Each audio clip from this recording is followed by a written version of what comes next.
தேசிய கட்சிகளுடன் கூட்டணி வைத்து தமிழ்நாட்டிற்கு எந்த நன்மையும் பெற முடியவில்லை என்று கடந்த ஆண்டு ஏப்ரல் மாதம் மக்களவைத் தேர்தல் பரப்புரையில் எடப்பாடி பழனிசாமி தனது ஆதங்கத்தை வெளிப்படுத்தினார்.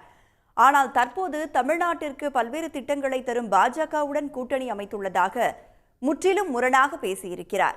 பழனிசாமியின் மாறுபட்ட கருத்துக்களை இப்போது பார்க்கலாம்.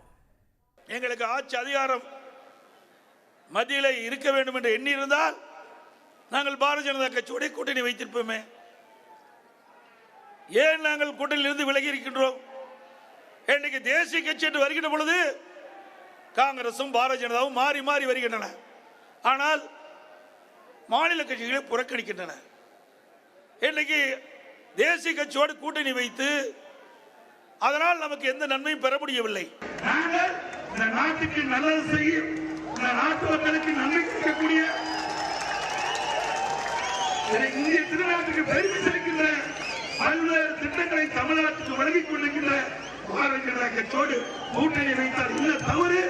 மத்தியிலிருந்து நிறைய திட்டங்களை தமிழகத்துக்கு பெற்று மக்களுக்கு நன்மை செய்ய வேண்டும் என்பதற்காக அமைக்கப்பட்ட கூட்டணி. உடனுக்குடன் செய்திகளை தெரிந்து கொள்ள சன் நியூஸ் பெல் ஐகானை கிளிக் பண்ணுங்க.